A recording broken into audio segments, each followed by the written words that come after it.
সর্বদা সত্যের খোঁজে আমরা খবরের মাঝে। আমি খবরের সাথে চলতে চাই, যাই খবর খোঁজার ঠিকানায়। বলো কলকাতা, বলো কলকাতা, বলো কলকাতা, বলো বলো বলো বলো বলো বলো কলকাতা। আমাদের দেশ নদীমাতৃক দেশ এবং নদীকে কেন্দ্র করেই আমাদের সভ্যতার বিকাশ। কিন্তু বর্তমানে আমরা এই সভ্যতাকে কোন জায়গায় নিয়ে গেছি? বলা বাহুল্য, এই জন্য দায়ী আমাদের ভোগ এবং পরিবেশের প্রতি উদাসীনতা। এর থেকে মুক্তি পেতে দরকার আমাদের সচেতনতা এবং সবাইকে এগিয়ে আসা। তার নেতৃত্বে থাকুক সরকার। এটা ছাড়া এই মহতী যজ্ঞ কখনোই সম্ভব নয়। আবেদনে রাজ্য নদী বাঁচাও কমিটি।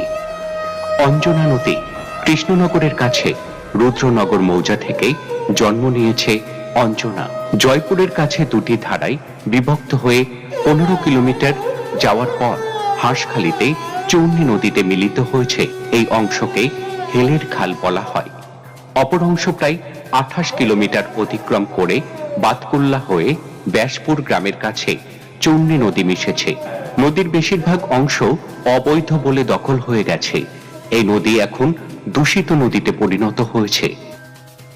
চাকদহের আনন্দগঞ্জের 1.5 মাইল দূরে উত্তর ঘুগিয়া গ্রামের দক্ষিণে এবং চাকদহ পৌরসভার এলাকার উত্তর সীমানার ভাগীরথীর খাত বর্তমানে বুড়িগঙ্গা নদী।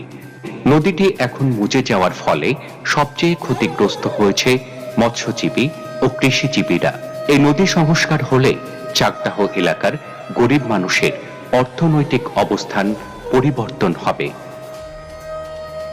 মুর্শিদাবাদ জেলার জলঙ্গি গ্রামের কাছ থেকে পদ্মা নদী থেকে এই নদীর জন্ম।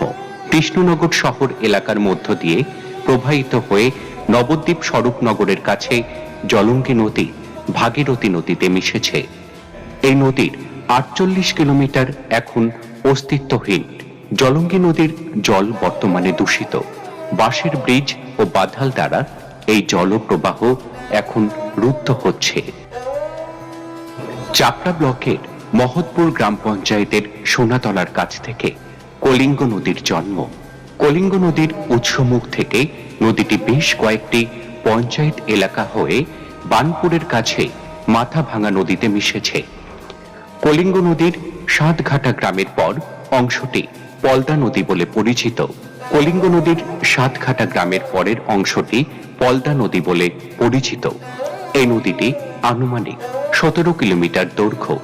বর্তমানে কলিঙ্গ নদীতে অবৈধ দখল হয়েছে।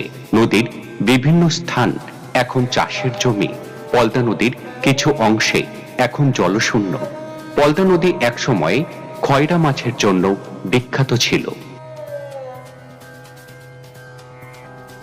চূর্ণী নদী নদিয়া জেলার মাঝদিয়ার পাবাখালী গ্রামের কাছে মাথাভাঙা নদী থেকে চূর্ণী নদীর জন্ম। 56 কিলোমিটারের এই দীর্ঘ নদীটি এক সময়ে জীব বৈচিত্র্যে ভরা ছিল। নদীতে বাঁশের ব্রিজ ও বাঁধাল জলপ্রবাহকে রুদ্ধ করেছে। নদিয়ার মাঝদিয়ার কাছে পাবাখালী গ্রাম থেকে মাথাভাঙা নদী থেকে ইছামতি নদীর জন্ম। এই দীর্ঘতম নদী 284 কিলোমিটার নদিয়া ও উত্তর 24 পরগনার মধ্য দিয়ে প্রবাহিত হয়ে বঙ্গোপসাগরেও মিশেছে। ইছামতির উৎসমুখ থেকে প্রায় 12 কিলোমিটার জলশূন্য। নদীর মৃতপ্রায় অবস্থায় প্রায় 15,000 মৎস্যজীবী পেশাহীন হয়ে পড়েছে। নদীর 12 কিলোমিটার এলাকায় স্বেচ্ছাসেবী প্রতিষ্ঠান শ্রীমা মহিলা সমিতি 2019 সালে পরিষ্কার পরিচ্ছন্ন করেছে। অবিলম্বে নদীর উৎসমুখ সংস্কার করার প্রয়োজন। বাংলাদেশের পদ্মা নদী থেকে মাথাভাঙা নদী জন্ম নিয়েছে। মাঝদিয়ার কাছে পাবাখালী গ্রামে এই নদীটি দুটি ধারায় প্রবাহিত। একটি ধারা চূর্ণী, অপরটি ইছামতি। বাংলাদেশের কেরু কোম্পানির মদের কারখানার নোংরা বর্জ্য মাথাভাঙা ও চূর্ণী নদীকে দূষিত করেছে। কালীগঞ্জ ব্লকের ভাগীরথী নদী থেকে জল গিয়ে একসময় পাগলাচণ্ডী নদী জলঙ্গি নদীতে মিলিত হয়েছিল। বর্তমানে ওই নদীপথ আর নেই।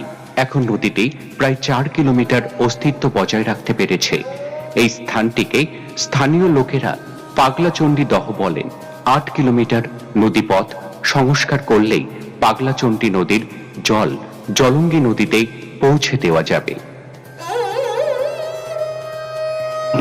ইছামতি নদীর একটি অন্যতম উপনদী হল যমুনা নদী, যা এখন মৃতপ্রায় এবং অস্তিত্বহীন বলা চলে। যমুনা নদী ও উত্তর 24 পরগনা জেলার মধ্যে প্রবাহিত এই নদীর উৎসমুখ মদনপুরের কাছে। এখন যমুনা নদীর কোথাও গড়ে উঠেছে অবৈধ নির্মাণ, কোথাও গড়ে উঠেছে বাজারঘাট।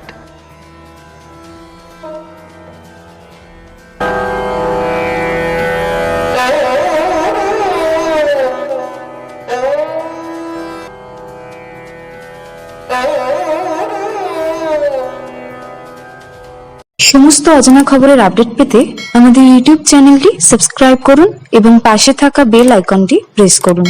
এছাড়া গুগলে গিয়ে www.bolokolkata.com ওয়েব পোর্টাল চ্যানেলটি সাবস্ক্রাইব করুন।